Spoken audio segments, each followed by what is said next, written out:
Bismillah. Bismillahirrahmanirrahim. Alhamdulillah. Alhamdulillah rabbil alamin wassalatu wassalamu ala sayyidina Muhammad bin Abdullah wa ala alihi wa sahbihi. Rabbi shrah li sadri wa yassir li amri wahlul 'uqdatam min lisani yafqahu qawli wahdi qalbi wa saddid lisani bihaqqi sayyidina Muhammadin sallallahu alaihi wa ala alihi wasallam.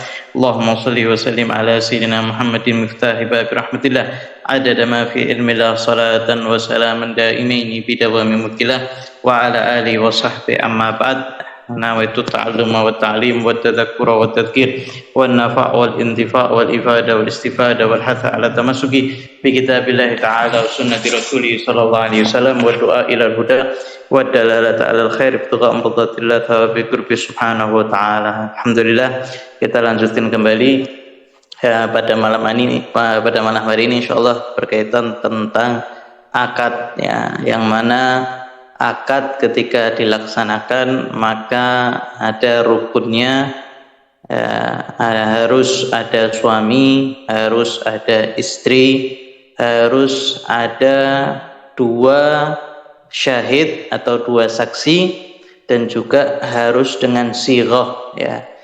Suami syaratnya dia harus lelaki ya. Perempuan ya, tidak diperkenankan menjadi suami, sehingga kalau seandainya menikah sama jenis maka itu sudah batal secara syariat ya.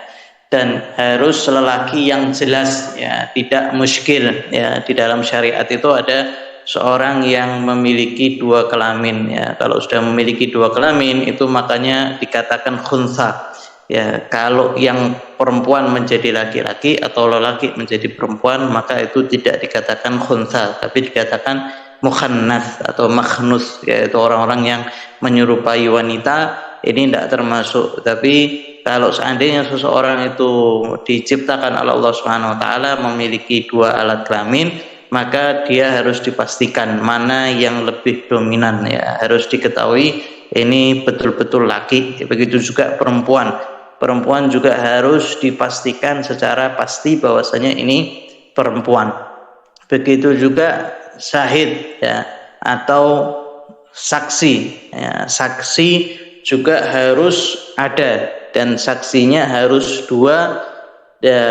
Salah satunya dia harus baligh, aqil, kemudian dia juga harus memiliki sifat adalah dan sifat muru'ah, yaitu muru'ah yang dia bisa dijadikan untuk saksi, atau orang-orang yang tidak melakukan tindakan fasik secara terang-terangan atau melakukan tindakan maksiat yang kecil terus-menerus ya. Fasik itu seorang yang melakukan dosa besar atau seseorang yang melakukan dosa kecil tapi terus-menerus, maka itu dikatakan orang fasik ya. Dan menjadi saksi di dalam nikah dia harus adalah ya, dia harus bersih daripada sifat nifak, sehingga biasanya kalau seandainya seseorang itu hadir pernikahan biasanya diminta untuk istighfar bareng-bareng ya, sehingga saksinya itu bisa jadi sah ya, orang yang sudah taubat kepada Allah Subhanahu wa taala. Kemudian sighahnya dia harus memakai kata ankahtuka atau zawwajtuka ya, pakai lafadz nikah atau zawaj ya. Dan itu bisa dilakukan sekali atau dilakukan 3 kali ya. Ada yang melakukannya 3 kali akad ya, 3 kali akad untuk memastikan dengan benar-benar ya bahwasanya ini sudah terjadi pernikahan ya. Seperti yang sudah kita sampaikan, kalau seandainya belum terjadi maka para ulama di dalam bab nikah itu mewanti-wanti, hati-hati sekali, sehingga terkadang nikah itu akadnya 3 kali. Seperti kita di Yaman ya, dari Hadramut atau sebagian daripada para habaib yang di Indonesia ini juga melakukan akad 3 kali ya. Saya sendiri ketika akad pun juga 3 kali, pakai kata ankahtuka, pakai kata zawwajtuka, sama pakai kata ankahtuka wa zawwajtuka. Dan itu disebutkan ya, disebutkan nama perempuannya sama nama ayahnya, kemudian disebutkan maharnya, ya ini termasuk yang sunnah, dan seorang suami dia harus tahu siapa yang mau dinikahi, ya, dan ikhtiar, dia harus memilih, oh ini fulan, anaknya fulan, ini yang mau dinikahi, ya ini sighah. Jadi kalau seandainya cuma sekali saja maka tidak ada masalah, ya. Kalau seandainya seorang itu satu kali akad dan langsung dia menerimanya, maka itu tidak ada masalah, ya. Kemudian saksinya itu dia harus paham bahasa akad, ya, antara wali sama calon suami itu yang dilaksanakan akadnya pakai bahasa apa. Kalau seandainya pakai bahasa Arab, maka saksinya dia harus paham bahasa Arab, ya. Kemudian kalau seandainya bahasa Indonesia, maka saksinya harus paham bahasa Indonesia, atau sebelumnya dijelaskan bahwasanya kita pakai bahasa Arab yang artinya saya akan menikahkan fulan dengan fulan, disebutkan terlebih dahulu, sehingga nanti saksinya itu paham bahasa yang terjadi ketika akad, ya. Tapi kalau seandainya saksinya lebih daripada dua, maka tidak ada masalah, ya, tidak ada masalah. Yang di formalitas, misalkan yang dicatat di KUA itu misalkan ada saksi-saksi yang lain, maka itu tetap sah, ya, itu tetap sah. Kemudian yang perlu diperhatikan adalah ketika melaksanakan pernikahan, ya, istri dia harus betul-betul atau calon istri harus kita teliti betul-betul, ya. Jadi ketika mau melaksanakan pernikahan harus ditanya terlebih dahulu, ya, ini perempuannya dia janda atau dia masih perawan, ya. Nah, kalau seandainya masih perawan maka tidak bisa menikahkan kecuali ayah sama kakeknya, ya. Dan itu kembali ke hukumnya bahwasanya seorang ayah sama kakek itu dia bisa untuk memaksa seorang wanita untuk menikah kalau seandainya sebelum balik, ya. Kalau sebelum balik, ya, dia bisa untuk menikahkan. Tapi kalau setelah balik maka disunnahkan untuk bertanya kepada wanita yang perawan itu kalau seandainya sudah balik, dan disunnahkan untuk izin terlebih dahulu, seperti yang kemarin kita sampaikan bahwasanya seorang wanita juga dia boleh untuk menentukan. Nah, kalau seandainya dia perempuan perawan itu dia diam, maka itu sudah dikategorikan iya atau sudah konfirmasi bahwasanya anak tersebut mau. Kalau seandainya dia perawan, kalau perawan maka yang bisa menikahkan itu hanya ayah sama kakeknya, atau atasnya lagi abul ab, ayahnya ayah atau ayahnya ayah. Jadi kakeknya itu diperkenankan, ya. Tapi kalau seandainya tidak ada, maka dia tidak bisa dinikahkan kecuali setelah balik, ya, dan kecuali setelah mendapatkan izinnya. Jadi sebelum pelaksanaan ditanya terlebih dahulu,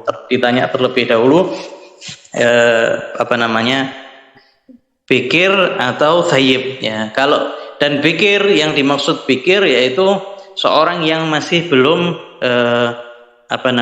belum berhubungan badan, ya, atau belum hilang keperawanannya, ya, dengan cara hubungan badan. Jadi kalau seandainya seorang hilang keperawanannya karena dia jatuh, ya, kemudian karena misalkan sesuatu, ya, hilang keperawanannya, maka dia masih dikategorikan seorang yang perawan, ya, meskipun keperawanannya tidak ada, ya, tapi masih dikategorikan perawan kalau seandainya belum nikah atau berhubungan badan, ya. Jadi dipertanyakan terlebih dahulu. Kalau seandainya dia seorang janda, ya, kalau seandainya yang mau dinikahkan seorang janda, maka ditanya terlebih dahulu, ya, jandanya apa, ya, apakah ditinggal suami, meninggal, ya, suami meninggal. Kalau seandainya ditinggal suami meninggal, maka ditanya terlebih dahulu kapan meninggalnya, ya, karena iddahnya seorang wanita yang ditinggalkan suaminya adalah 4 bulan 4 bulan 10 hari ya, 4 bulan 10 hari. Kalau seandainya waktu meninggal sama mau terjadinya akad sudah selesai iddahnya, maka diperbolehkan. Atau kemudian ditanya apakah ketika meninggal dalam keadaan hamil atau tidak. Kalau seandainya dalam keadaan hamil kemudian sudah melahirkan, maka iddahnya selesai ya. Maka itu semuanya harus dipertanyakan terlebih dahulu ya. Jangan sampai terjadi pernikahan sedangkan si istri ini atau calon istri ini ternyata istrinya orang ya, maka itu tidak sah ya. Salah satu rukun nikah itu adalah istri, dan istri itu harus perempuan dan juga harus bersih daripada pernikahan sebelumnya. Kalau seandainya ada nikah sebelumnya maka dia tidak diperkenankan untuk nikah, dan nikahnya itu tidak sah ya. Jadi harus ditanya terlebih dahulu. Oh meninggal ya, tinggal dilihat kapan suaminya meninggal. Oh enggak, saya sudah ditalak ya. Kapan ditalaknya ya. Apakah kamu ini atau wanita ini termasuk orang yang haid atau yang tidak haid ya. Kalau seandainya yang haid maka sampai 3 kali suci, apakah sudah lewat atau belum ya. Kalau seandainya sudah tidak memiliki haid maka 3 bulan maka tinggal dilihat apakah sudah bersih daripada pernikahan sebelumnya atau belum ya. Itu harus dipastikan terlebih dahulu. Kemudian kalau seandainya masih di dalam pernikahan suami sebelumnya, maka nikahnya itu tidak sah. Jadi kalau seandainya terjadi, maka dia menjadi wat'u syubhah. Itu nanti hukumnya wat'u syubhah. Kalau seandainya suaminya itu tidak tahu ternyata ini istrinya orang, maka dia dikatakan ini termasuk yang syubhat ya. Jadi itu perlu dihati-hati, dan itu banyak terjadi di masyarakat ya. Seorang wanita mengatakan saya sudah diceraikan sama suami saya, tapi dia tidak tahu hukumnya. Akhirnya dia nikah sama suami berikutnya, akhirnya terjadi fitnah. Ya, suaminya mengatakan bahwasanya istri saya diambil sama orang, maka ini tidak diperkenankan dan harus berhati-hati. Ya. Kemudian kalau seandainya seseorang wanita itu mengatakan saya tidak memiliki ikatan nikah, ya, saya belum pernah nikah dan saya perawan, maka kita bisa untuk mengambil ucapannya ya. Jadi ucapannya itu bisa dijadikan hukum. Tapi kalau seandainya seorang itu sudah pernah menikah ya, maka dia atau kita tidak bisa untuk mengambil ucapannya saja. Jadi kalau seandainya seorang janda sudah pernah menikah kemudian dia mengatakan saya sudah cerai sama suami saya, maka kita tidak boleh langsung mengambil pendapatnya, akan tapi wanita tersebut harus mengutarakan bukti-buktinya, harus menunjukkan bukti-buktinya sehingga bisa dipastikan bahwasanya akadnya ini sah ya. Wanita ini boleh untuk melangsungkan akad ya. Kalau enggak ya takutnya itu terjadi seperti sebagian kejadian ya, ternyata itu istrinya orang, maka itu tidak diperkenankan. Jadi dia harus diwanti-wanti terlebih dahulu. Begitu juga kalau seandainya seorang itu tidak memiliki wali, ya, contohnya ya orang yang berzina, maka ayah biologisnya itu tidak bisa menjadi wali, ya, tidak bisa menjadi wali dalam artian dia walinya kembali ke wali hakim. Ya, jadi yang menentukan itu adalah KUA. Jadi kalau seandainya seseorang itu dia mengetahui bahwasanya anaknya itu hasil daripada zina, maka dia tidak boleh untuk menikahkan putrinya, ya, menikahkan putrinya tidak sah karena dia sudah bukan menjadi hakim lagi. Hakimnya menjadi kembali kepada waliul amr, atau dalam Indonesia ini kembali ke KUA. Nanti KUA yang memastikan terlebih dahulu. Sehingga kalau seandainya seorang yang tahu bahwasanya ini hasil perzinaan, maka dia tidak bisa sama sekali untuk menjadi hakim. Jadi ya, walinya itu wali hakim. Ya. Dan kalau seandainya seorang perawan, maka dia cukup ngasih isyarat aja, diamnya itu bisa menjadi izin. Tapi kalau seandainya seorang itu janda, maka orang tua harus mendapatkan izinnya terlebih dahulu ya, kalau sudah janda. Kenapa? Karena kalau sudah menikah atau sudah janda di sini dikategorikan orang yang sudah hilang keperawanannya, baik dengan cara yang halal atau dengan cara yang haram. Ya, ini sudah termasuk dikategorikan janda. Ya, baik dengan cara yang halal, menikah kemudian dicerai, itu dikategorikan thayyib atau janda, atau dia sudah melakukan hubungan seksual, ya, hilang keperawanannya, maka itu dikategorikan janda. Janda ini maka dia harus izin terlebih dahulu, ya, mendapatkan izin, atau wali amr itu harus izin terlebih dahulu baru boleh melaksanakan pernikahan. Kalau thayyib, kalau perawan, maka sunnah untuk meminta izin terlebih dahulu. Tapi kalau janda, maka dia harus dimintai izin terlebih dahulu. Kalau seandainya mau, maka tidak ada masalah, ya, baru diperkenankan untuk melaksanakan akad nikah, ya. Kemudian mahar ini adalah sesuatu yang wajib untuk dikeluarkan oleh suami, diberikan kepada istri, haknya istri, ya, dan syaratnya itu adalah sesuatu yang bisa untuk dijadikan jual beli, ya, jadi barang, ya, yang berupa bisa menjadi bisa dijadikan jual beli, ya.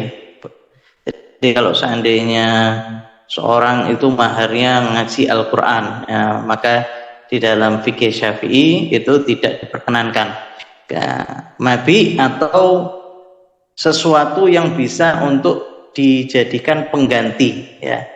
Kalau misalkan maharnya untuk ngajari Al-Quran, maka itu diperbolehkan. Tapi kalau maharnya itu hafalan Al-Quran, maka itu bukan termasuk mahar dalam mazhab Syafi'i, karena mahar itu harus berupa sesuatu yang bisa untuk diperjualbelikan, yaitu barang atau sesuatu yang bisa untuk dijadikan pengganti, ya, misalkan seperti dalam perang itu Nabi Muhammad SAW terkadang tidak membebaskan tawanan kecuali dengan membayar tebusan. Kalau seandainya seseorang itu tidak bisa membayar tebusan, maka Nabi Muhammad SAW memerintahkan untuk ngajari nulis anak-anak kecil di Madinah, ya, itu sebagai pengganti. Nah, kalau yang seperti itu masih diperkenankan, tapi kalau hafalan saja maka itu tidak diperkenankan, ya.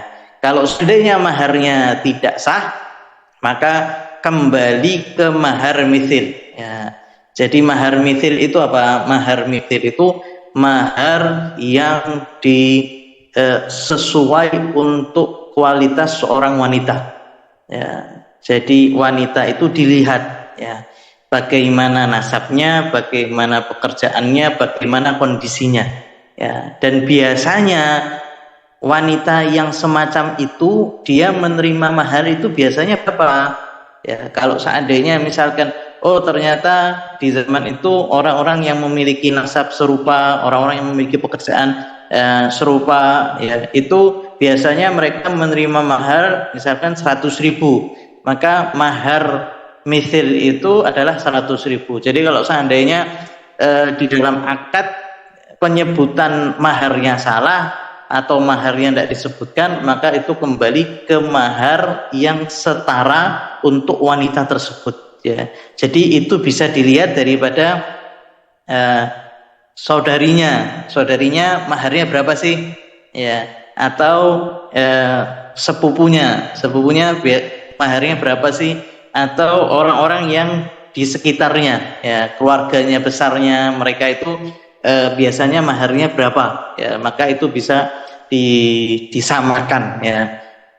Dan itu berbeda sesuai dengan nasabnya, pekerjaannya, kemudian tingkat istilahnya sosialnya dan lain sebagainya, itu tinggal disamakan. Artinya kalau seandainya orang biasa, ya tidak bisa disamakan maharnya dengan seorang misalkan ratu, kemudian misalkan keturunannya yang baik, maka tidak bisa disamakan dengan keturunan yang biasa, ya, ini keturunan ningrat misalkan, maka maharnya biasanya sekian, ya kita kasih. Oh, ini keturunan yang baik, keturunan kiai, keturunan ulama, itu maharnya beda-beda, dan itu bisa dilihat daripada orang-orang yang di sekitarnya atau daripada keluarga besarnya, itu bisa jadi mahar mithil, ya, mahar yang serupa, ya, mahar yang serupa untuk untuk yang sesuai untuk wanita tersebut. Dan seorang wanita dia memperbolehkan, ya, untuk misalkan mau ngasih isyaratnya, saya mau menikah, kalau seandainya dikasih mahar sekian, itu tidak ada masalah. Dan seorang lelaki tidak wajib, ya, dia tidak wajib untuk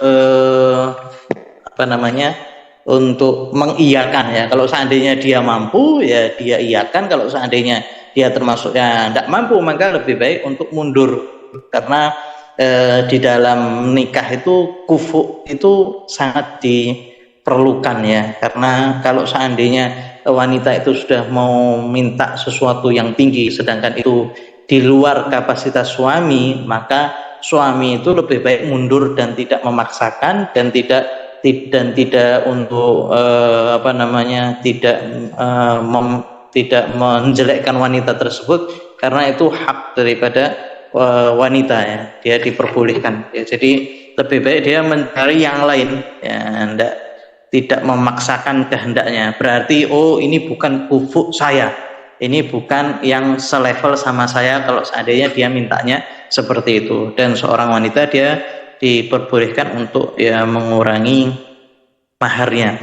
Dan Nabi Muhammad SAW merahmati seorang wanita, ya, yang maharnya itu mempermudah lelaki, ya. Dan ini yang salah satu yang perlu untuk kita perhatikan, ya, jangan sampai seseorang itu memahalkan maharnya, akhirnya terjadi fitnah.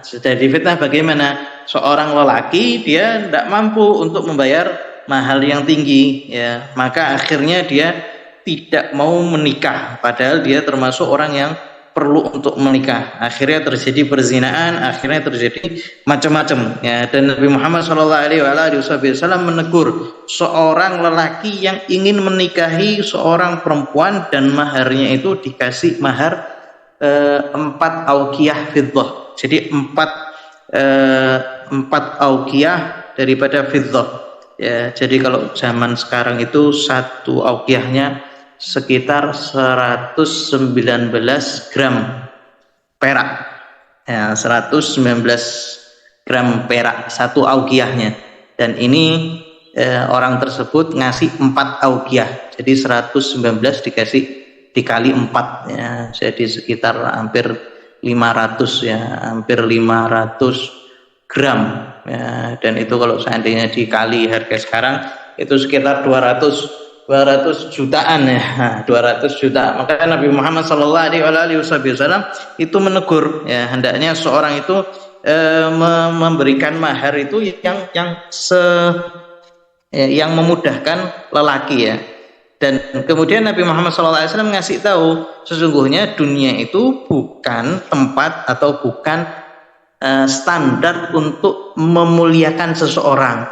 Kalau seandainya dunia itu sebagai standar untuk memuliakan seseorang, maka Nabi lebih pantas untuk dikasih dunia. Sedangkan Nabi Muhammad SAW, para nabi itu semuanya menolak daripada dunia, ya. Terkadang kan orang wah saya mau memuliakan seorang perempuan, saya tidak mau menghinakannya, sehingga ngasih mahar yang luar biasa, ya, maka itu bukan termasuk bentuk memuliakan, ya, karena memuliakan itu bukan daripada harta, ya. Tapi kalau seandainya saya maunya sekian, ya, seorang wanita menentukan, maka itu haknya wanita, ya. Jadi dia diperkenankan. Jadi kalau seandainya seorang lelaki tidak mampu, ya lebih baik dia mundur dari sekarang. Ya, jangan di tengah-tengah akhirnya tidak mampu, akhirnya terjadi perceraian. Apalagi kalau sudah anaknya sudah lahir, maka yang menjadi korban adalah si anak, ya. Kemudian Nabi Muhammad SAW, beliau di dalam khutbahnya beliau mengatakan, ala tughalu sadaqatan nisa fa inna law kanat mukramatan fid dunya aw taqwa indallah lakana aulakum biha min nabiyallah. Nabi Muhammad SAW mengatakan, ketahuilah janganlah kalian itu memahalkan maharnya seorang wanita, ya. Jadi sampai dikatakan bahwasanya sebaik wanita adalah wanita yang paling murah atau paling rendah maharnya, artinya tidak merepotkan calon suami, ya, tidak merepotkan calon suami, ya. Kemudian Nabi Muhammad SAW beliau bersabda, inna min yumnil mar'ati taysira khitbatiha wa taysira sadaqiha wa taysira rahimiha, dan sesungguhnya termasuk keberkahan seorang wanita, ya. Jadi wanita itu beragam macam, ya. Ada wanita yang kepingin dunia, dan itu ada dari zaman dulu. Nabi Muhammad SAW beliau memiliki seorang istri yang cinta sama dunia, suka sama emas, ya. Dan Allah memerintahkan langsung untuk memberikan pilihan kepada istri-istrinya, ya. Banyak yang istri Nabi memilih Nabi, tidak mau memilih dunia. Tapi ada salah satu istri Nabi akhirnya memilih dunia, sehingga diceraikan oleh Nabi Muhammad SAW. Kemudian Nabi Muhammad SAW mengasihi harta yang banyak.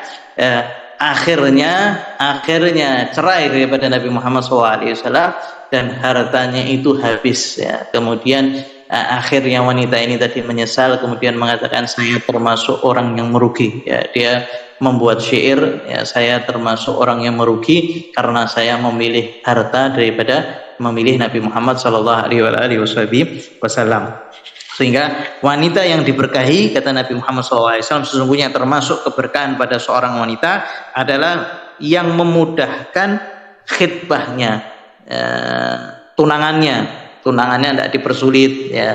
Kalau sekarang itu ada yang namanya harta bawaan, ya, harta bawaannya itu tidak dipersulit. Ini termasuk keberkahan seorang wanita. Wa taysira sadaqiha, maharnya tidak dipersulit, kemudian dia memudahkan untuk silaturahmi, atau dia termasuk yang termasuk al-wadud walud, ya. Nabi Muhammad SAW memerintahkan untuk menikahi seorang yang memiliki kasih sayang dan juga walud, ya, sering untuk melahirkan. Ini juga termasuk yang diperintahkan oleh Nabi Muhammad SAW. Sehingga tinggal kita memilih wanita yang sesuai dengan kufuk kita, ya, sesuai dengan kualitas kita, ya. Jadi jangan sampai mencaci seorang wanita yang dia meminta mahar yang besar, ya, karena dia memiliki kehidupan yang besar, ya. Itu tidak perlu seorang akhirnya mencaci, bagaimana dia minta maharnya besar, ya. Kita katakan bahwasanya itu tidak sekufuk dengan kita, ya. Dan di dalam masyarakat pun juga ada tingkatannya, ada kelasnya, ada kelas bawah, ada kelas menengah, ada menengah ke atas, ada, ya, orang yang dikasih kekayaan oleh Allah Subhanahu wa taala. Hendaknya seorang itu menikahi seorang yang selevel, ya, sama satu kufu, ya, kecuali kalau seandainya seorang wanita yang dia mau untuk menggugurkan, ya, misalkan dia termasuk orang kaya, kemudian suaminya tidak terlalu kaya, kemudian dia mau menggugurkan sebagian haknya, maka itu tidak ada masalah. Dan seorang suami hendaknya dia memberikan nafkah sesuai dengan level wanita tersebut, ya, seperti sebagaimana ya, Habib Ali bin Muhammad Al-Habsyi ketika ayahnya itu mau menikahi ibunya, ya, daripada Syarifah Hubabah Alawiyah Al-Jufri, ayahnya ketika ditanya, ya, apa yang harus diperlukan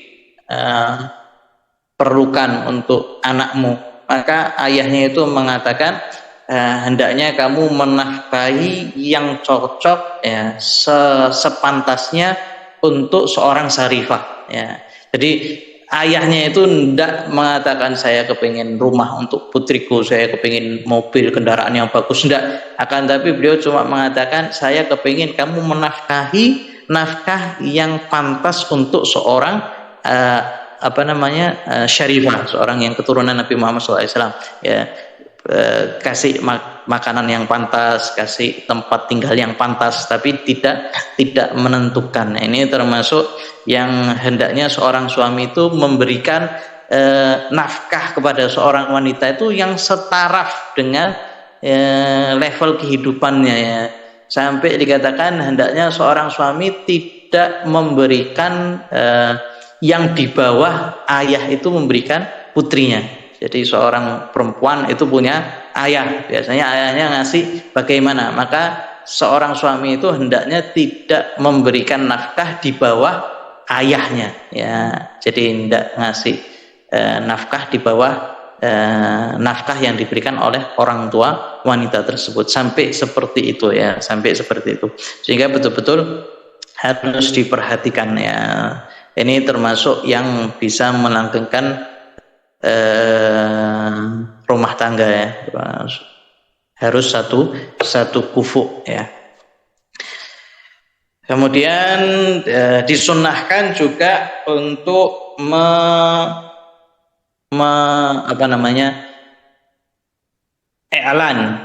mengumumkan pernikahan, ya.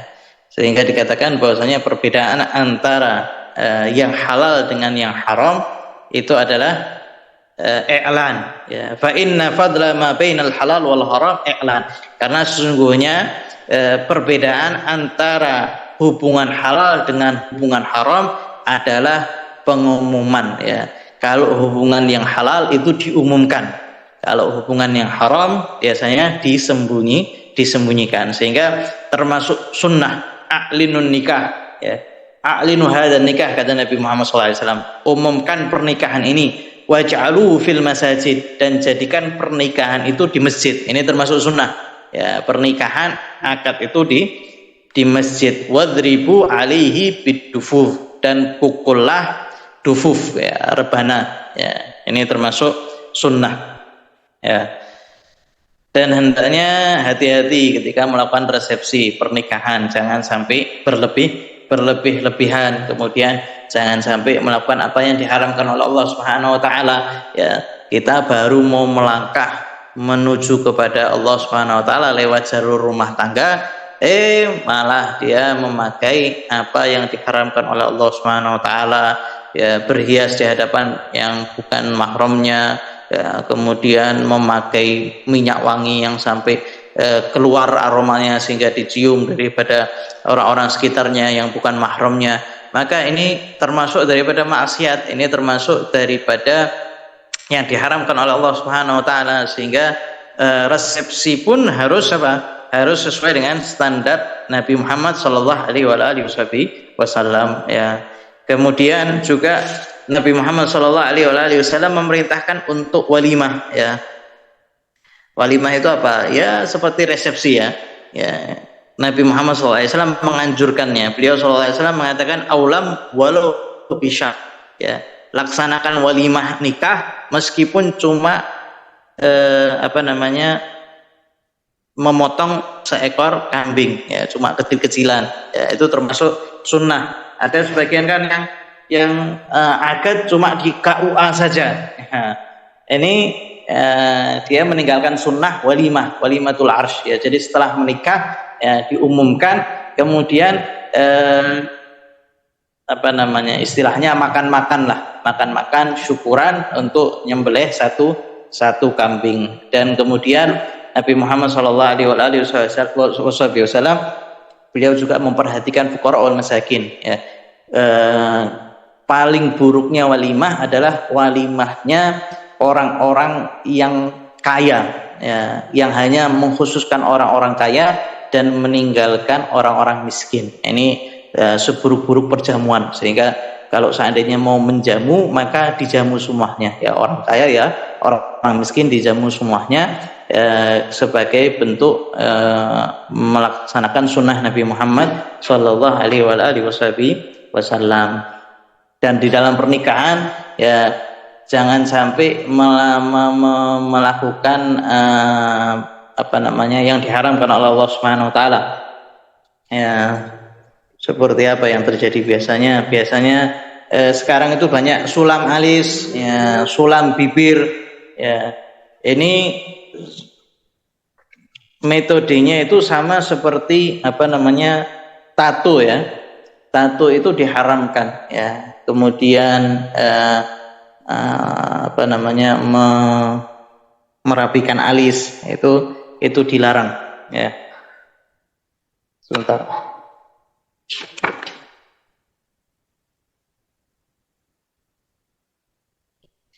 Itu dilarang dalam syariat ya. Tato itu memasukkan tinta ke kulit ya, sampai berdarah, kemudian dimasukkan tinta atau hal yang semacamnya, maka itu termasuk tato dan itu termasuk yang dilarang oleh Allah Subhanahu wa Ta'ala.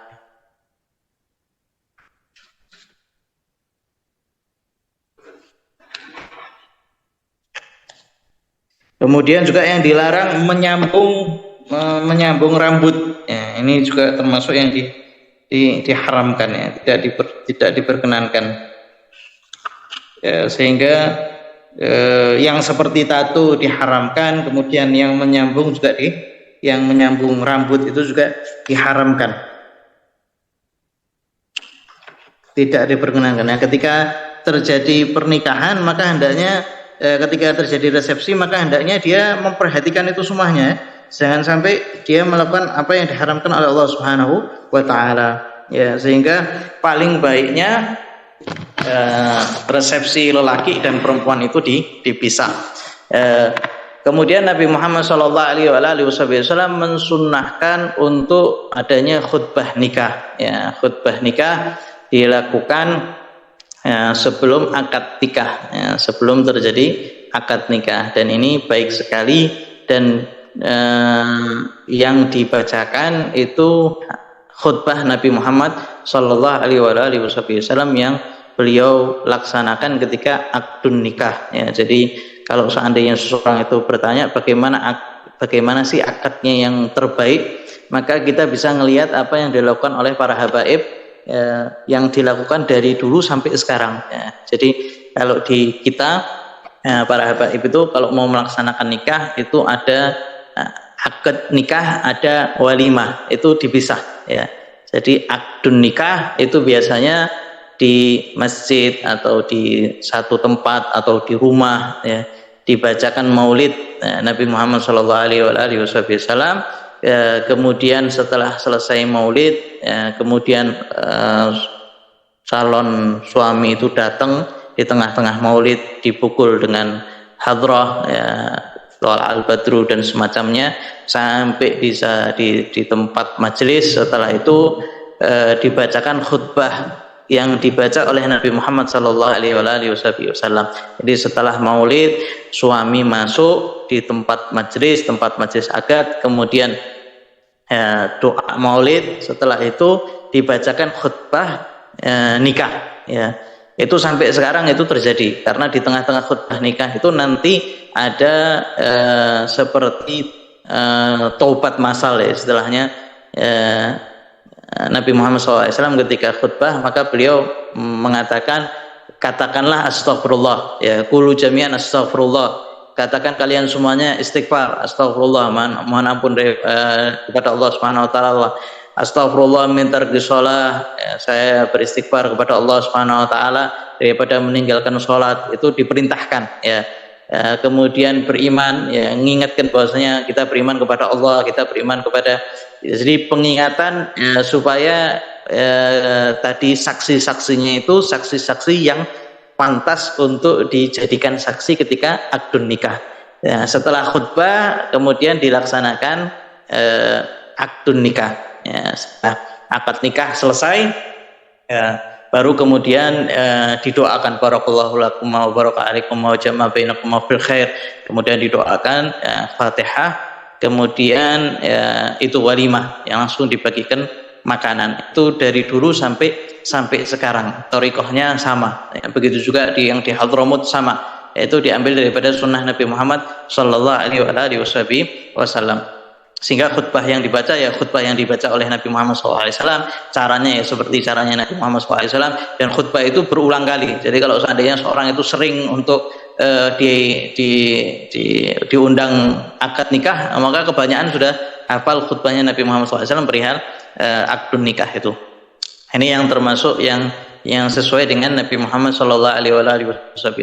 Setelah itu resepsi. Nah, kalau resepsi ini terkadang ada yang di luar syariat ya, terkadang ada yang masih mengikuti barat ya, di dalam pernikahannya, di dalam pakaiannya, di dalam itu semuanya termasuk yang tidak dianjurkan di dalam syariat. Jadi ada yang betul-betul menjaga ya, seperti ketika kita nikah dulu ya, setelah akadnya itu biasa, dan akadnya itu tidak harus ada KUA ya. Hanya saja KUA itu untuk melegalkan ya. Jadi nikah ini sah secara agama dan negara. Jadi kalau seandainya KUA-nya tidak datang ya, kita subhanallah itu waktu di nikah di Gresik itu KUA-nya tidak datang. Nah, para habaib yang besar-besar itu yang sudah tua itu semuanya hadir semuanya. Nah, kalau seandainya kita tunda, kita tidak enak sama para habaib yang sudah syebe, yang sudah tua, sudah duduk dari lama hadir maulid. Akhirnya dilaksanakan akdun nikah tanpa ada KUA ya. Dan kita datang KUA untuk untuk ngambil kartunya, bukunya. Nah, subhanallah ya, di KUA itu teman-teman mertua kita, jadi tidak dipersulit ya, jadi tinggal dikasih buku saja sudah percaya dengan apa yang kita kerjakan. Tapi kalau seandainya seseorang itu diperintahkan untuk akdun nikah lagi ya,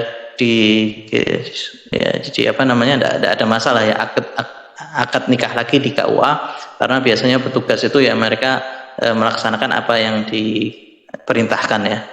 Mereka harus hadir di saat pelaksanaan nikah ya. Kalau seandainya hadir ya mereka minta untuk dikerjakan kembali di hadapan mereka. Nah, itu tidak ada masalah supaya untuk dilegalkan atau supaya nikahnya itu tercatat resmi di dalam negara ya.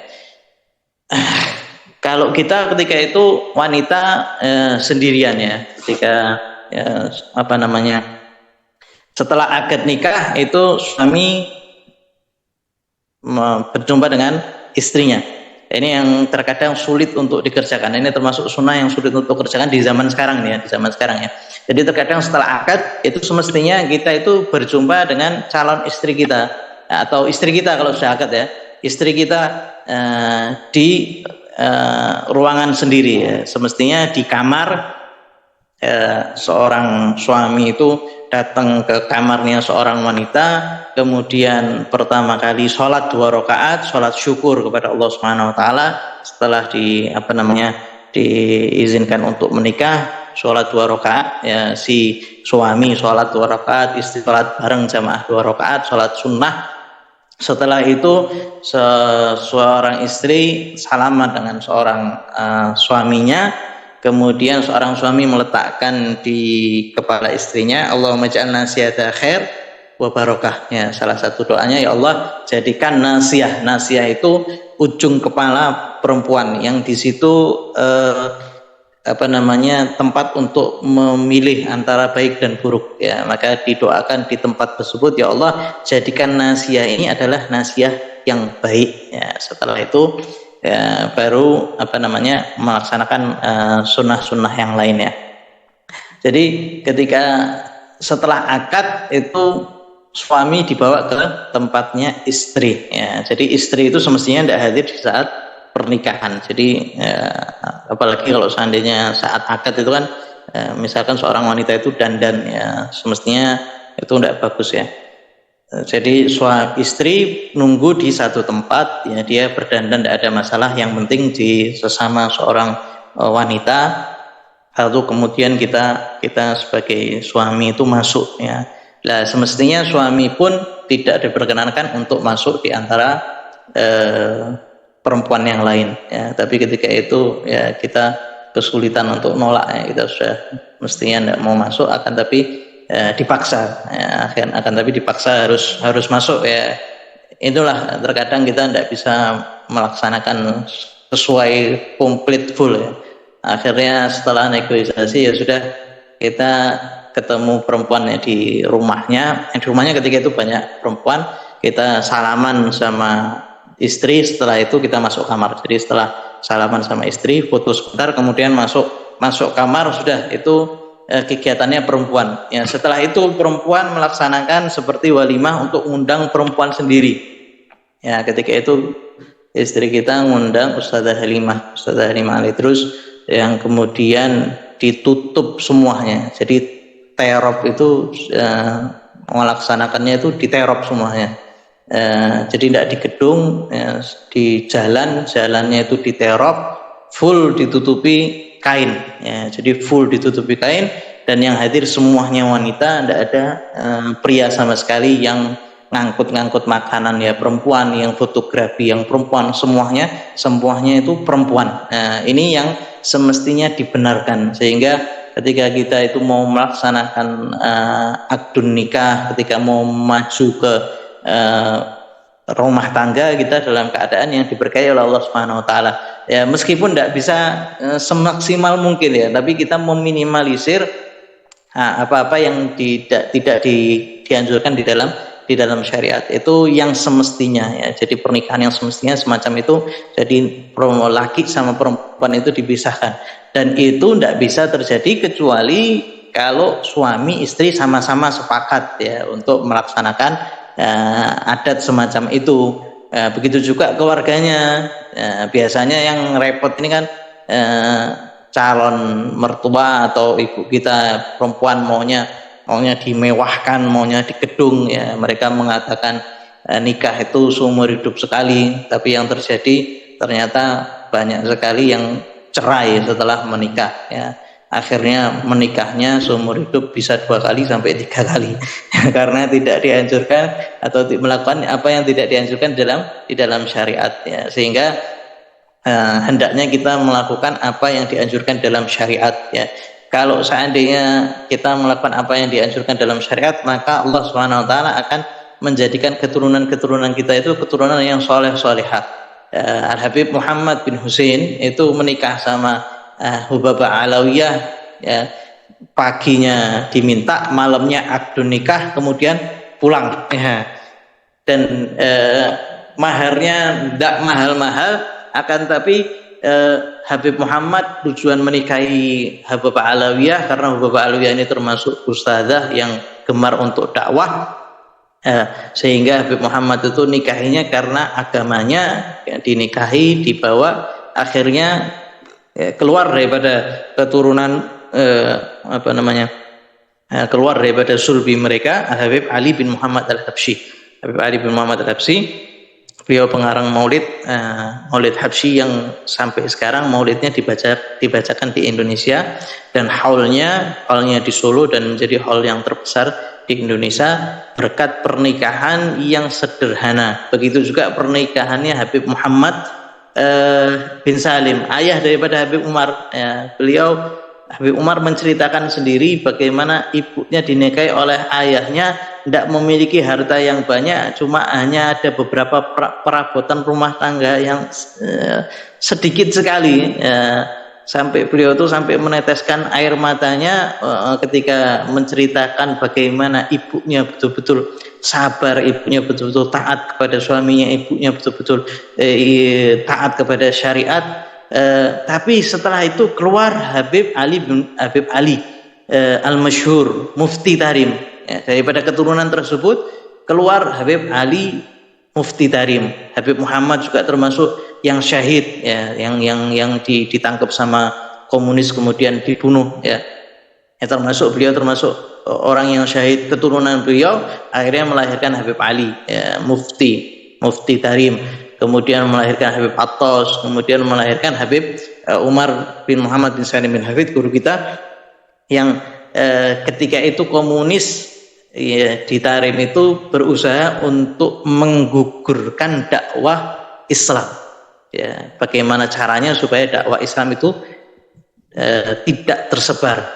Akhirnya Habib Muhammad terbunuh, akan tapi Habib Muhammad itu melahirkan Habib Umar, yang kemudian saat ini beliau Habib Umar termasuk seorang yang paling berpengaruh nomor 1 di dunia Islam. Ya, jadi sabarnya Habib Muhammad luar biasa. Beliau sabar di dalam menghadapi komunis. Beliau tidak keluar daripada Tarim. Beliau berjuang sendiri atau berjuang untuk melanjutkan dakwah Islam sampai meninggal. Akhirnya terlahir Habib Umar, yang ketika itu Habib Muhammad itu Jumatan, dan karena Habib Muhammad ini termasuk yang diincar, beliau termasuk yang wajib tanda tangan ke komunis, ya, pemerintahan ketika itu. Maka Habib Muhammad itu nitipkan ridaknya sama Habib Umar, kemudian beliau mau tanda tangan. Setelah biasanya setelah tanda tangan beliau masuk lagi Jumatan, ya, itu hari Jumat, ya. Tapi setelah adzan terlaksana, khutbah terlaksana, sholat terlaksana, Habib Muhammad tidak kunjung kembali sampai sekarang, tidak ketahuan. Akhirnya ketahuan bahwasanya beliau sudah dibunuh. Maka setelah itu Habib Umar yang melanjutkan tongkat estafet dakwahnya, dan orang yang semacam Habib Umar lahir daripada pernikahan yang sesuai dengan syariat, ya. Begitu juga Habib Ali Muhammad Habsyi. Sehingga dari situ kita tahu, ya, bahwasanya kalau seandainya ingin menjadikan keturunan kita yang saleh-salehah, maka itu dari langkah awal, ya, langkah awal di dalam memilih pada seorang wanita, di dalam memilih seorang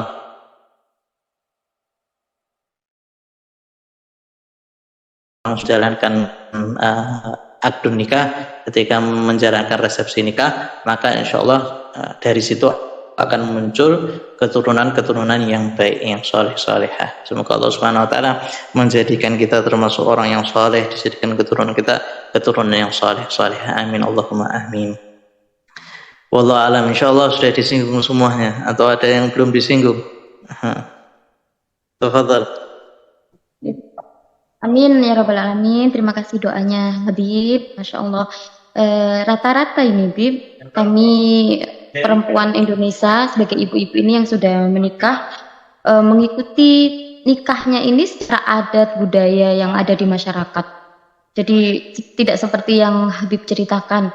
Kami ini ingin sekali Habib melaksanakan seperti syariat yang Islam yang baru saja Habib paparkan, Habib uraikan, Masya Allah. Tapi lagi-lagi Habib terbentur dengan kondisi lingkungan yang ada di Indonesia ini, karena yaitu misalnya tidak boleh si perempuan ini bertemu dengan tamu laki-laki dan lain sebagainya. Ini beri kami nasihat lagi gitu.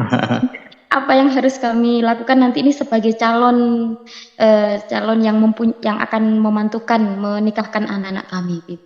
Kami ingin sekali Bib, jujur. Tetapi ini lagi-lagi ada adat, ada budaya di masyarakat yang kalau misalnya tidak diikuti, kadang memang omongan tetangga, omongan orang gitu. Ya, benar-benar. Memang itu termasuk yang jadi tantangannya, yang harus kita perhatikan. Hendaknya kita agak sedikit istilahnya agak sedikit tegas di dalam mau melaksanakan pernikahan, karena kalau mereka berani tegas meminta adat yang tidak benar, meminta misalkan dengan dangdutan atau misalkan dengan orkes atau misalkan dengan campur baur, maka kita yang benar ini, yang mau melaksanakan yang benar ini harus sedikit tegas ya kepada orang tua kita atau kepada orang-orang yang mau melaksanakan ya, sehingga ada yang namanya jadi kalau seandainya seorang itu kita diam, itu mereka menganggapnya sini biasa-biasa aja, ini normal. Tapi kalau seandainya kita ada omongan tegas ya, maka bisa untuk menjadi hambatan bagi mereka untuk melakukan yang lebih daripada itu. Jadi dari awal sudah diwanti-wanti ya, kita dulu waktu mau nikah itu kita wanti-wanti jangan dicukur alisnya. Kita mengatakan sama calon kita itu waktu itu jangan dicukur alisnya ya, itu termasuk yang tidak diperkenankan. Alhamdulillah dilaksanakan. Kemudian ya kita harus lebih tegas ya kita keluarga kita kalau seandainya tidak mau melakukan yang sesuai, misalkan resepsi dengan gaya barat ya, maka kita tidak kita hadiri, itu kita tidak hadir ya. Kita ada salah satu keluarga kita ya melaksanakannya resepsi dengan cara barat seperti itu, maka kita tidak hadir ya, kita hadir waktu akad nikahnya saja. Adapun pestanya kita tidak hadir dan kita tidak wajib hadir, dan itu bukan termasuk daripada memutus hubungan silaturahmi.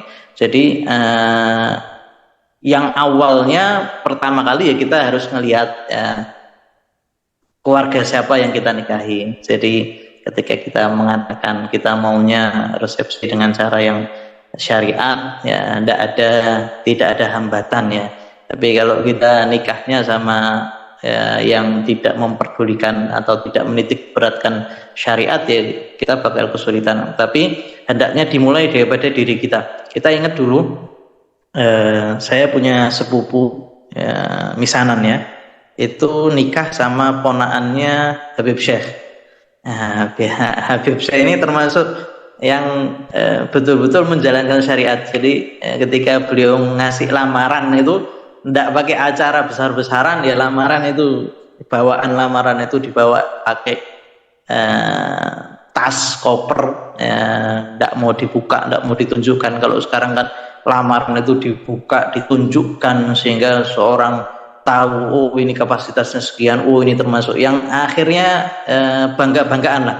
Kalau Habib Syekh enggak ya, beliau ngetuk rumah bibi saya, yaitu di sampingnya Habib di Masjid Riyadh itu, ngetuk rumahnya, kemudian ditanya mana fulana, ya, oh enggak ada Habib, oh ya sudah ini lamarannya. Kemudian diletakkan satu koper gitu, ya, kemudian ditinggal. Akhirnya kemudian ya melaksanakan akad nikah seperti biasa ya, perempuan saja. Dan alhamdulillah Habib Syekh gedungnya Bustanul Asyikin itu beliau gratiskan untuk pelaksanaan pernikahan ya, supaya ya yang melaksanakan nikah itu hanya untuk perempuan saja, dan beliau gratiskan. Tapi akhir-akhir ini akhirnya beliau minta untuk biaya karena akad nikahnya cuma di Habib Syekh, habis itu melaksanakan resepsi di luar ya. Akhirnya beliau punya kebijakan sendiri untuk biayanya, akan tapi alhamdulillah itu termasuk yang mendukung dan tidak sepenuhnya berlaku sesuai syariat ya, karena ya itu tadi terbentur dengan adat. Tapi kalau bisa kita minimalisir ya kita minimalisir. Jadi terkadang ya keluarga itu masih bertemu, masih kumpul ya.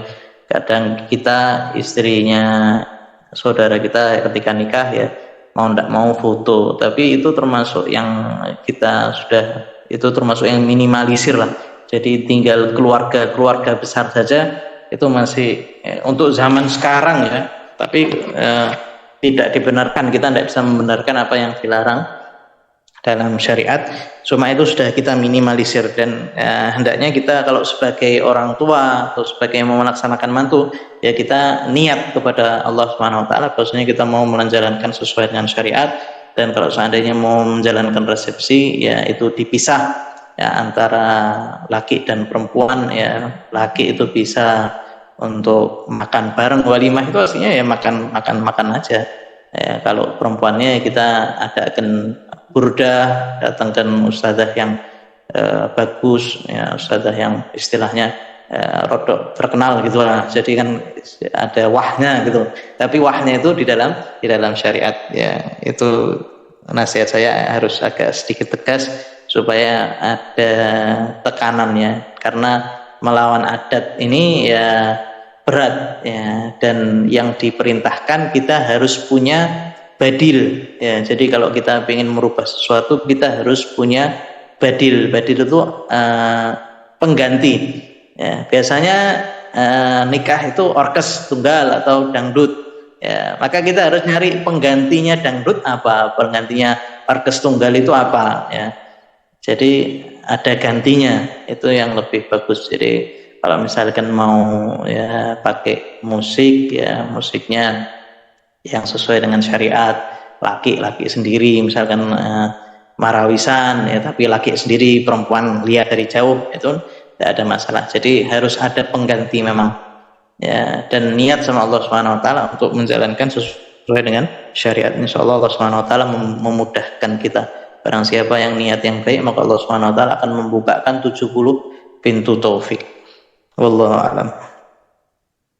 Amin ya rabbal alamin. Teman-teman semuanya, bahwa untuk merubah tradisi adat itu butuh effort, keberanian kita. Gitu. Betul. Betul. Izin menanyakan, membacakan pertanyaan teman-teman kembali, Bib. Monggo.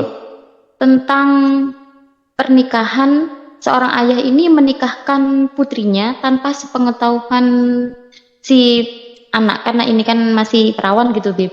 Kata tadi pemaparan Habib bahwa kalau yang janda baru harus ditanyakan, kalau yang perawan itu terserah dari wali. Ketika ini perempuannya tidak tahu, misalnya sedang studi, sedang belajar keluar kota, lah tiba-tiba sama ayahnya sebagai wali langsung menikahkan, dia sudah menyandang sebagai seorang istri. Ini gimana, Bib? Kan secara syariat memang boleh sah, gitu. Tapi bagaimana dengan hak dari seorang perempuan ini, Bib? Monggo, Bib.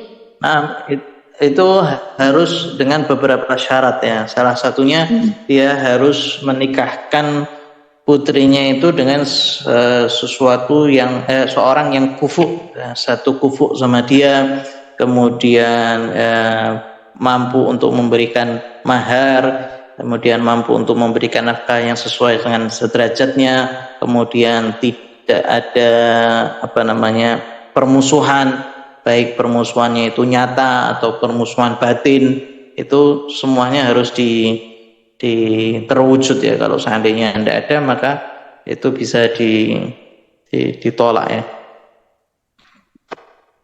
Jadi harus sesuai dengan beberapa syaratnya. Tapi pernikahannya ini sah ya, Bib ya? Pernikahannya sah, ya pernikahannya tetap sah. Nah orang dulu itu seperti itu. Jadi dia menikahkan putrinya itu dia ngelihat keluarganya. Ya hebatnya orang dulu ya. Orang dulu ketemu keluarganya baik, kemudian tanya kabar, saya punya anak perempuan, saya punya anak laki-laki, ya sudah diakadkan di tempat. Kemudian pulang, nak kamu sudah jadi istrinya Fulan, ya, pergi aku ke sana, ya, kemudian ya sudah jadi suaminya Fulan ya. Tapi itu kan tergantung keadaan zaman ya. Kita tidak bisa untuk menjadikan sikap itu sama ya. Tidak bisa sikap zaman dulu kita jadikan seperti sikap zaman sekarang, itu tidak bisa ya. Tapi akadnya itu sah ya. Sebentar nih kita bacakan syaratnya. Kalau seandainya harus, itu salah satunya harus satu kufu ya.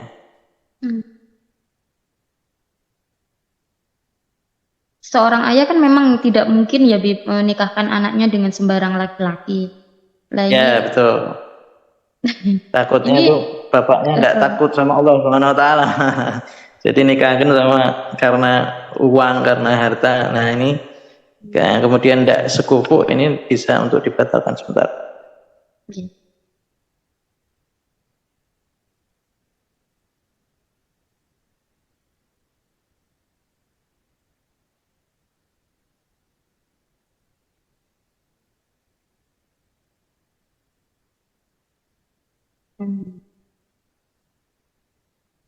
Menurut keterangan Habib teman-teman bahwa kalau pernikahan ya, dari zaman dulu memang sering seorang ayah ketemu sama calonnya itu langsung ya, tanpa sepengetahuan si putri bisa tiba-tiba sudah sah menjadi seorang istri. Ya kita hidup di zaman yang seperti ini, tapi ada kejadian ini curhat dari teman yang kembali ke chat ke kami, ada kejadian itu sehingga si putri tidak menerima, hanya kabur pergi gitu. Nah, Masya ini Allah. disebutkan di sini syaratnya suaminya harus kufu, ya, suaminya harus kufu, mampu untuk membayar mahar, ya, dan tidak ada hubungan atau tidak ada permusuhan antara keduanya, suami istri, ya, baik permusuhan yang nampak nyata atau permusuhan yang dipendam di batin. Kemudian antar walinya juga tidak ada permusuhan yang zahir. Kalau seandainya salah satu syaratnya itu tidak terpenuhi, maka nikahnya tidak sah. Jadi harus kufu, ya. Pernikahannya sah, tetapi misalnya si perempuan ini tidak setuju gitu, Bib. Bisakah dibatalkan secara hukum atau berarti harus juga misalnya cerai gitu? Cerainya harus juga si suami yang menceraikan gitu, Bib. Gimana si perempuan ini harus menggugat? Itu yang bisa melaksanakannya itu ayah sama kakek saja, ya. Selain itu tidak diperkenankan, ya. Dan itu untuk seorang wanita yang perawan, ya. Kalau janda maka tidak diperkenankan. Harus ada izin janda. Yang ya cuma kakek sama ayah. Kakek itu abul ab, ayahnya ayah. Ya, jadi kakek dari jalur bapak. Itu yang diperbolehkan untuk ijbar, istilahnya menikahkan paksa, meskipun belum balik, ya. Tapi itu tadi syaratnya itu kalau seandainya tidak terpenuhi maka tidak sah nikahnya. Kalau seandainya wanita tersebut mau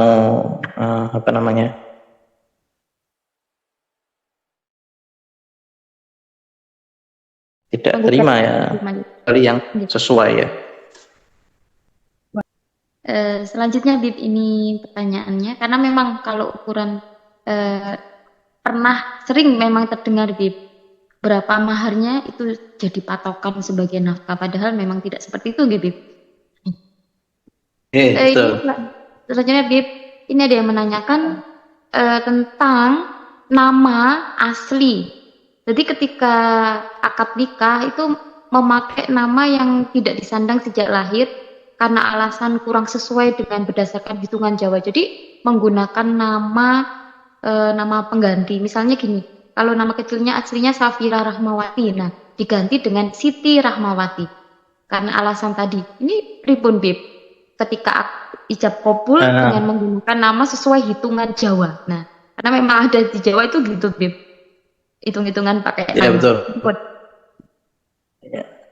Itu hendaknya dia ganti terlebih dahulu sebelum akad nikah, diganti namanya, di Al-Fatihahi, kemudian disebutkan namanya setelah diganti, itu tidak ada masalah itu. Dan calon suami tahu bahwasanya yang dinikahi itu ya si Rahmawati itu, ya. Ya, jadi kita juga ada pernikahan yang namanya tidak cocok, ada hitungannya juga di amalan kita. Itu kalau misalkan tidak cocok maka diganti misalkan Fatimah, ya, di Fatihai sebelumnya diganti namanya, habis itu pas akad ya pakai nama yang baru, ya, sebelumnya diganti. Diganti karena untuk itu. Jadi sebelumnya sudah diganti, ya. Tidak ada masalah itu. Terus untuk hitung-hitungan Jawa itu kan biasanya Bib untuk mengadakan ijab kabul, resepsi dan lain sebagainya itu juga pakai hitungan-hitungan. Ini diperbolehkan tidak Bib ya? Atau memang nggak perlulah seperti itu gitu? Pripun Bib? Hitungan Nah, Jawen biasanya. kejawen itu ada hitungan, wallah alam itu hitungannya bagaimana. Kalau seandainya tidak ada yang bertentangan dengan syariat ya tidak ada masalah, itu cuma optimisme aja, tafaulan ya. Tapi itu ada daripada Nabi Muhammad SAW bahwasanya sunnahnya di Syawal kemudian dilaksanakan di masjid, itu termasuk sunnah-sunnahnya yang hendaknya lebih diutamakan gitu. Tapi kalau misalkan memang ada hitungan-hitungan ya bebas sih itu. Sampai Tapi ada saya tidak tahu itu hitungannya bagaimana ya. ya, Bib. Selanjutnya Tapi Bib. biasanya itu kalau pikirannya sudah sesuai dengan apa yang di ya, hitungannya akhirnya malah terjadi seperti itu. Iya, kadang ngikutin apa leluhur gitu, Bib. Apa orang yang Ya ya yang dituakan di desa gitu, Bib. Jadi minta dihitungkan ini kapan pasnya, kapan ya, tanggal yang tepat gitu. Kalau di Jawa itu ya itu memang lebih seperti baik itu, kan. Bib. Ya itu lebih baik ke ulama tuh, ke kiai kan juga juga ada Oh, hitungannya, ada hitungan sendiri di kiai kepada para ulama itu juga ada hitungan ya. Dan itu tidak 100%. Jadi iya. istilahnya kalau tidak cocok ya bukan berarti tidak cocok 100%. Berarti Ya, ada ada ilmunya kemungkinan nih, Bib. ada ya. Wah, gini. Berarti memang harus ke kiai atau ke ulama untuk menentukan itu kalau Betul misalnya betul untuk meyakinkan, memberi keyakinan. Oke, selanjutnya betul. Bi, pertanyaan selanjutnya G, Oke. adakah waktu yang dianjurkan dalam melaksanakan akad nikah? Itu misalnya malam, pagi, atau siang waktunya seperti itu atau bisa sewaktu-waktu. Disunahkan itu tadi di Syawal. Di Hmm, Syawal kemudian di masjid. Itu waktunya Bi, sunahnya. maksudnya pagi atau siang ini yang ditanyakan Mbaknya, malam atau harus pada pagi hari gitu Bib. Untuk waktunya, Waktunya waktu jam. tidak ada dari sunnahnya yang mengatakan pada fajar atau pada ini tidak ada. Berarti bebas gitu, Bib. Mau malam. Iya. Gitu. Hanya yang disunahkan di bulan Syawal, kemudian di masjid itu aja sih. Oke. Terima kasih, Bib. Selanjutnya, G. Jika ada 3 kali salah dalam mengucapkan abdun nikah, akad itu, apakah harus ganti hari, Bib? Ini kadang ada sampai 3 kali, sampai 4 kali salah. Tidak sah, diulangi lagi. Sah, diulangi lagi. Pripun, Bib, ini? Tidak sahnya gimana? Tinggal ngomong laki itu tinggal ngomong saya terima itu sudah sah. Emang fenomenanya Bib ini dari Mbak Iva Bekasi. Sering kejadian berkali-kali harus diulangi berkali sampai mungkin saking groginya gitu Bib. Nah, berkali-kali salat melulu. Terus ini apakah harus ganti hari untuk melaksanakan akad nikahnya atau Kalau ditunggu sampai benar-benar? tidak ada kalau tidak perlu ganti hari, hanya saja itu kalau misalkan walinya tidak bisa menikahkan grogi misalkan, dia lebih baik untuk mewakilkan kepada yang lain. Ya, diwakilkan kepada KUA-nya, saya wakilkan kamu untuk menikahkan ya, anak saya, atau calon suami juga boleh, saya mewakilkan kamu untuk menerima nikahnya saya, itu tidak ada masalah. Jadi diwakilkan. Jadi ada memang orang-orang yang tidak bisa ketika akad itu ya, memang karena akad itu regil berat sehingga tidak sembarangan, jadi terkadang orang itu gemetar ya. Jadi lebih baik diwakilkan ya. Jadi tidak perlu harus berganti hari, tetap saja dilaksanakan Ya, sampai benar sah semua saksi, semua yang menyaksikan ya berucap sah gitu. Ini Bib. betul. Selanjutnya Bib, ini ada adat di Pariaman Sumbar. Ini ada pihak perempuan itu membeli calon suami. Jadi bukan si laki-laki ini yang memberikan mahar, tapi perempuan yang membeli suami.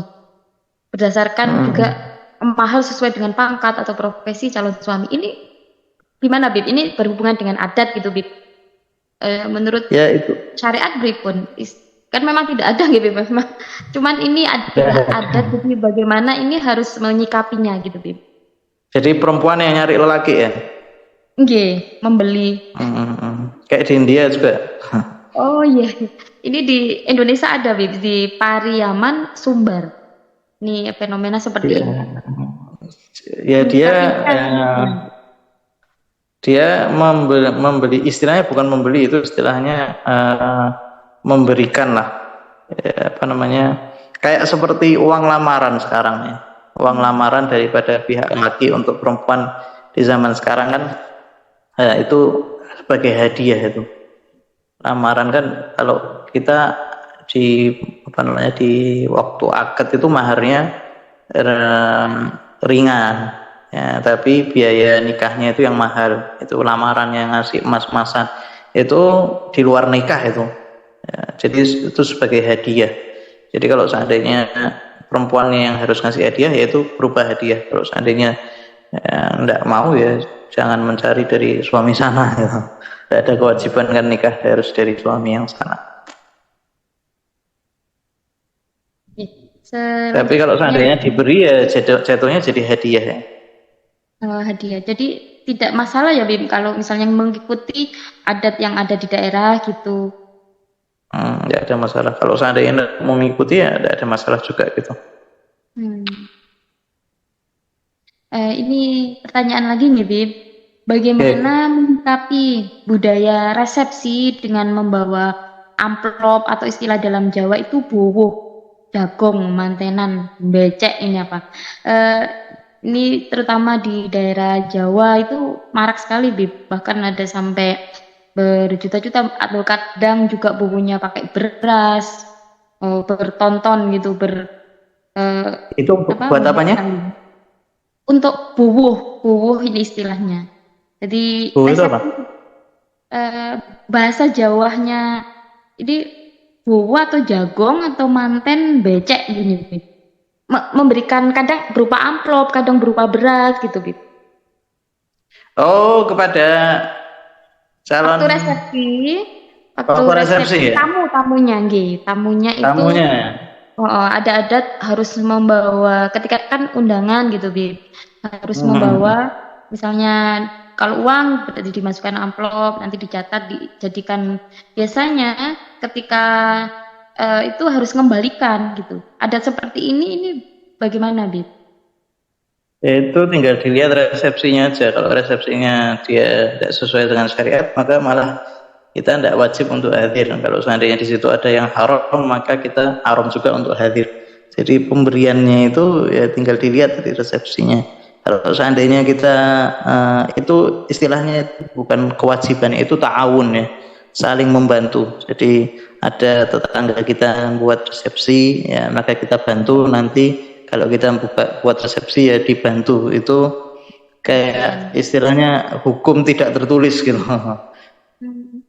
Tapi di Jawa jadi tertulis, Bib. Nanti tuan rumah itu yang mendapat amplop nulisi, nyatetin, nanti harus mengembalikan. Bahkan kalau misalnya tidak mengembalikan gitu, Bib, pasti ditagih. Itu ada yang juru tagihnya. Oh, ya kalau seandainya sudah memang sudah terjadi adat seperti itu, ya kita apa namanya, ya kita lakukan ya, supaya tidak terjadi fitnah. Terkadang uruf itu juga berlaku gitu. Kalau misalkan kita tahu di daerah sini kalau seandainya seorang itu ngasih, ya kita harus balikin lagi, ya kita tulis ya. Jadi kayaknya istilahnya itu minjemi gitu ya. Iya betul, ngutangi. Jatuhnya jadi ngutangi gitu ya, bantu ya. Nanti kalau misalkan tidak dibantu, diamui gitu. Itu jadinya uruf ya. Ini yang terjadi, sering. Ya hendaknya kita hati-hati aja, kita tulisi, ya kita balikin lagi. Karena kalau sudah terjadi hukum secara urf, itu hukum yang berlaku, itu bisa istilahnya berlaku juga itu. Tadi sama waktunya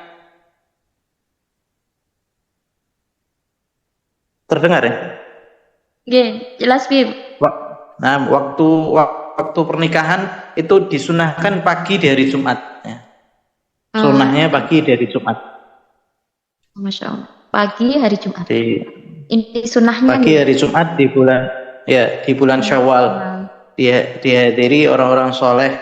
Itu termasuk sunnah. Terjawab teman-teman sama Nabi bahwa waktu terbaik, waktu yang disunahkan itu awal di bulan Syawal hari Jumat pagi. Catatan buat kami, Bib. Terima kasih. Ini izin bertanya lagi, Bib. Suami istri sudah nikah, tapi belum dicatat negara dan belum resepsi. 3 bulan kemudian diadakan resepsi dan dicatatkan, namun mereka dinikahkan ulang. Tapi si istri ini dalam keadaan sudah hamil. Nah ini menurut agama bagaimana, Bib? Jadi nikah lagi. Gitu. Nikah yang kedua itu hanya untuk supaya dicatat di pemerintah aja ya. Inggih. Itu tidak ada masalah itu. Akad lagi.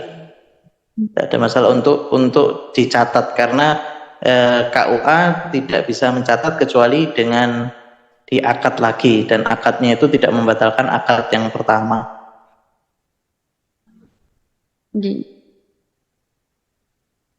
Terima kasih, Bib. Ini selanjutnya tentang janda ini, Bib. Diulang lagi pertanyaannya, jadi saya izin membacakan kembali, Bib. Hukumnya seorang duda menikahi janda secara siri tanpa ada saksi karena tempat tinggal si duda ini terlalu jauh, lain provinsi. Jadi yang memakai saksi itu cuma dari pihak si janda. Kemudian si duda ini datangnya sendirian. Apakah sah menurut agama, Bib? Gimana? Jadi saksinya? Saksinya ini dari perempuan saja tanpa dari si duda. Si dudanya ini datang sendiri ke tempatnya janda, misalnya ke rumahnya si janda. Kemudian si janda saksi ini, akad nikahnya itu. Yang dua itu. Dari pihak laki tidak ada saksi. Nah, nikahnya ini diwakilkan adik kandung karena orang tua si janda itu sudah tua, tidak bisa jalan kemana-mana. Ini gimana, Bi? Jadi Mbak Anissa.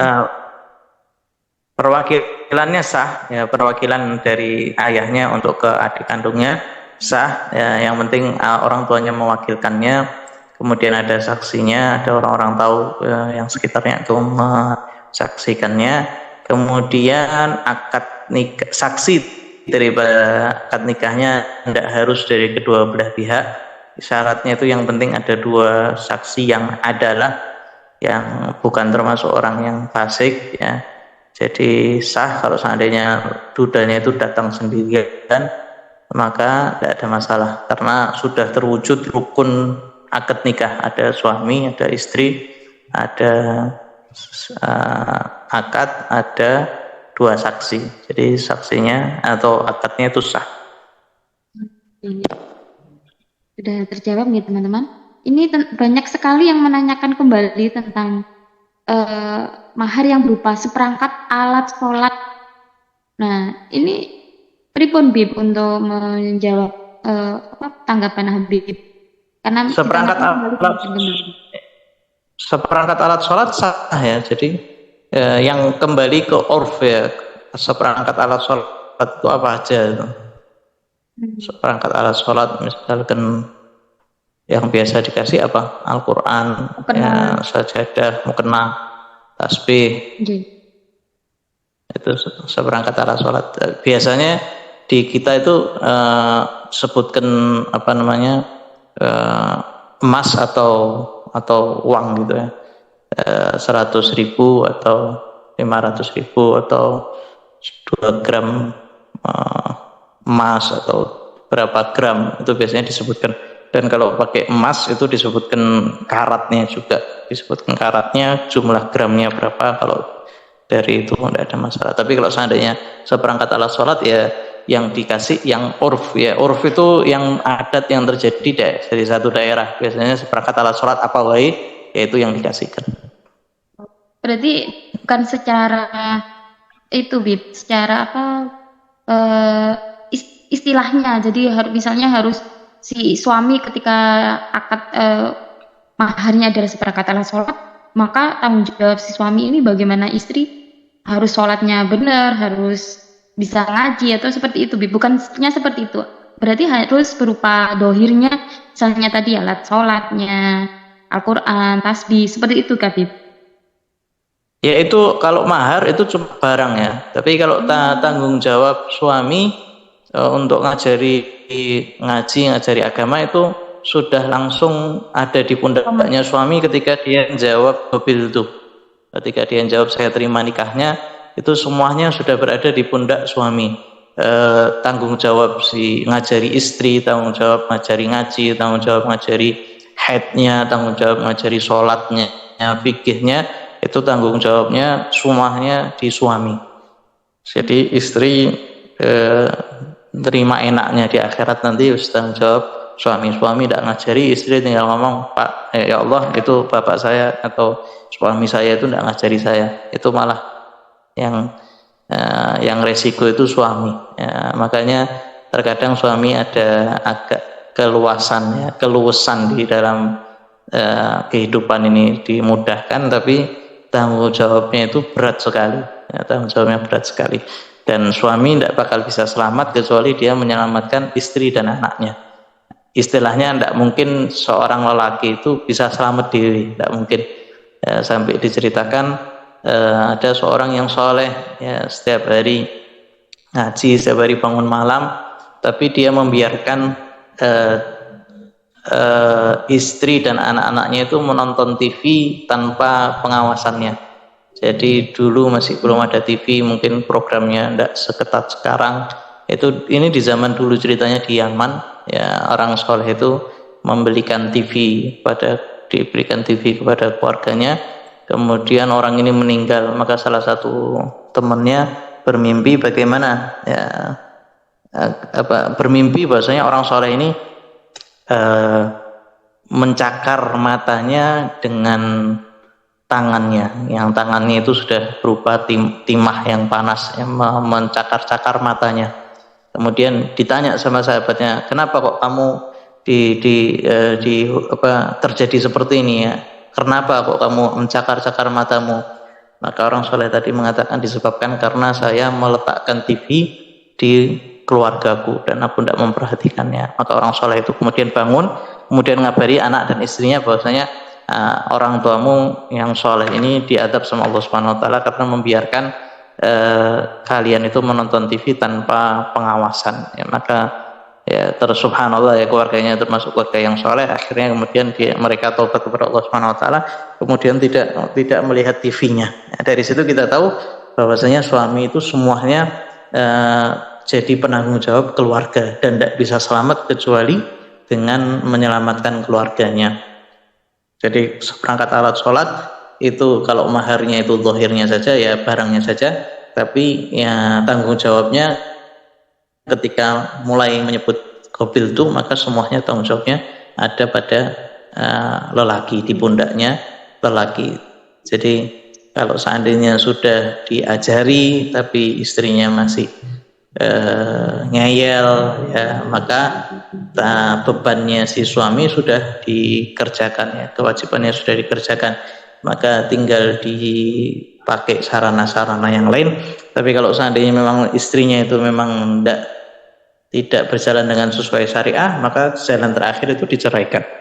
Ya, jadi kalau seandainya seorang suami itu melaknat istrinya yang tidak solehah misalkan, tapi dia tidak menceraikannya, yaitu tidak manfaat, ya, doa buruknya yang diberikan kepada istri yang tidak solehah, ya, tapi tidak diceraikan, yaitu salahnya sendiri, ya, salahnya sendiri si suami tidak menceraikannya, tapi dengan beberapa tahap, ya. Makanya itu ketika awal mau mencari istri itu dicari, ya, yang dicari itu ya keluarganya, ya. Kemarin dijelaskan bahwasanya seorang wanita itu melahirkan anak itu seperti saudari perempuannya atau saudara laki-lakinya, tidak jauh dari situ, ya. Kemudian cari solehanya atau tidak, ya. Jadi itu yang pertama kali dicari. Wallahu a'lam. Terima kasih Bib, Insya Allah sudah jelas sekali. Satu pertanyaan lagi ya Bim. Ini Oke, kembali ke monggo. tentang ijab kabul. Apakah benar jika mengucapkan ijab kabul harus dalam satu tarikan nafas?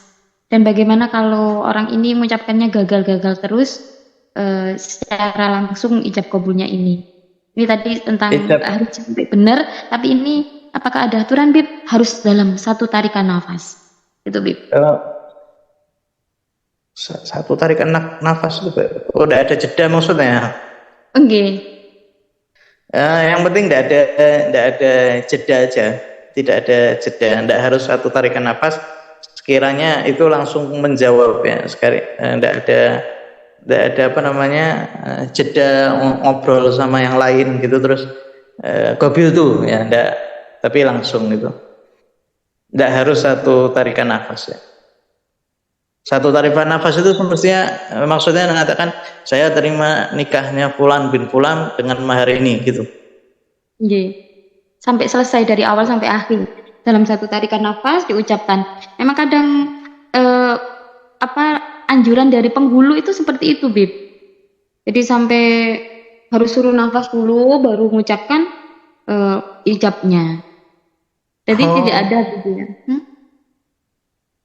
Padahal kalau seandainya dijawab saya terima nikahnya, sudah itu cukup. Tidak harus panjang gitu ya. Saya terima nikahnya. Kalau di bahasa Arab qabiltu nikaha wa tazwijaha bi maharil madhkur. Saya terima nikahnya dengan mahar yang tertera atau mahar yang tersebutkan. Sudah itu aja. Kalau misalkan dia ngomong qabiltu aja sudah cukup. Insya Allah sudah jelas sekali. Dan ini Bib, apakah harus dengan baiknya pakai bahasa apa? Kadang ada yang menggunakan bahasa Arab, bahasa Indonesia, bahasa Jawa gitu. Baiknya kalau misalnya dilakukan di Indonesia harus menggunakan bahasa Indonesia, atau kalau ingin menggunakan bahasa Arab. Nah, apakah ada aturan tentang bahasa pengucapan ijab kabul, Bib? Yang penting akad itu diketahui oleh kedua belah pihak, baik yang akad ya, yang mengakadkan sama yang menerima. Jadi harus paham terlebih dahulu. Kalau seandainya mau pakai bahasa Arab maka harus mengetahui terlebih dahulu walinya. Jadi ketika kita mau menikahkan santri kita, maka kita kasih terjemahan bahasa Arabnya, bahasanya ini artinya seperti ini ya, maka itu sudah cukup ya kalau misalkan mau pakai bahasa Arab. Tapi kalau mau pakai bahasa Indonesia ya tidak ada masalah. Yang penting dua akad itu paham, atau bisa kalau ditarim pakai ditalkin ya, ditalkin. Ada salah satu syekh yang menalkin wali untuk talkin misalkan ankah tuka wa zawajtuka, itu ditalkin ya. Jadi yang penalkin mengatakan ankah tuka, nanti walinya mengatakan ankah tuka, wa zawajtuka, nanti walinya mengatakan wa zawajtuka, sampai terakhir. Nah, kemudian nanti penalkin itu menalkinkan sama calon suami, katakan qabiltu, maka suami itu mengatakan, calon suami itu mengatakan qabiltu nikah bil mahril madhkur, itu juga tidak ada masalah, tapi harus paham ya. Yang penting harus paham bahasa yang digunakan, mau pakai bahasa Jawa, bahasa Indonesia, bahasa Arab, bahasa Inggris, tidak ada masalah. Yang penting paham dua-duanya. Alhamdulillah, terima kasih Bib sudah terjawab. Satu lagi pertanyaan ya Bib, bagaimana jika pernikahan yang tidak diundang, menghadiri resepsi pernikahan yang tidak diundang, Bib? Ini tufaili, itu tufaili, namanya tufaili, tamu yang tidak diundang datang. Itu gimana? Boleh secara hukum? Tidak diperbolehkan, itu haram. Nabi Muhammad SAW pernah diundang sama seseorang untuk makan. Maka Nabi Muhammad SAW bawa satu orang, ya, Kemudian ketika mau masuk, maka Nabi Muhammad SAW mengatakan, ana bawa satu orang ini ya untuk makan bersama kita ya, atau untuk masuk ke sini. Kalau seandainya kamu berkenan maka kamu izinkan masuk, kalau seandainya kamu tidak berkenan maka aku biarkan dia pulang. Maka yang menjamu Nabi Muhammad SAW mengizinkan dia masuk ya. Jadi kalau seandainya seorang itu masuk ke tempat walimah sedangkan dia tidak diundang kemudian dia makan, maka itu diharamkan ya, seperti ngambil yang bukan haknya. Alhamdulillah terjawab semuanya ya teman-teman, dan ada beberapa pertanyaan yang tidak bisa kita teruskan karena sudah jam 21.30, harus diakhiri kajiannya malam hari ini. Habib, kami ingin diberi closing statement, nasihat-nasihat untuk kami para perempuan, para yang sudah punya putri yang akan mau menikahkan putrinya, jadi agar semuanya sesuai dengan syariat. Dan sekaligus menutup dengan doa, Bib. Monggo, Bib.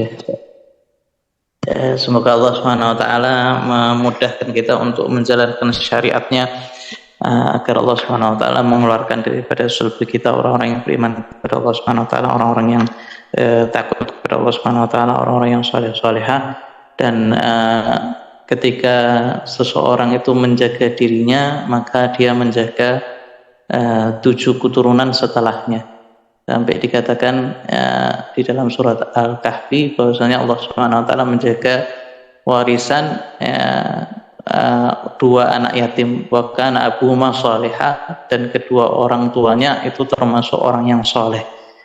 Ulama ahli tafsir mengatakan bahwasanya kedua orang tuanya yang dimaksud adalah orang tua yang ke-7, jadi kakeknya yang ke-7, sehingga ketika seseorang itu menjaga dirinya, menjaga keluarganya, maka dia menjaga 7 keturunan setelahnya. Semoga Allah SWT menjadikan keturunan kita keturunan yang saleh-salehah, dimudahkan oleh Allah SWT untuk menjalankan syariat, diberi taufik oleh Allah SWT untuk menjalankan syariat. Semoga Allah SWT menjadikan anak-anak kita anak-anak yang saleh-salehah, anak-anak yang berbakti kepada suami, anak-anak yang bisa mengurus istrinya dengan baik, mengurus anaknya dengan baik, dan semoga Allah SWT menjauhkan daripada keluarga kita segala wabah, musibah, segala pemikiran yang sesat, pemikiran yang jauh daripada syariat. Dan semoga Allah SWT menjadikan kita termasuk yang diberi taufik oleh Allah SWT untuk menjalankan syariat dengan sebaik-baiknya, untuk menjalankan sunnah Nabi Muhammad SAW dengan sebaik-baiknya.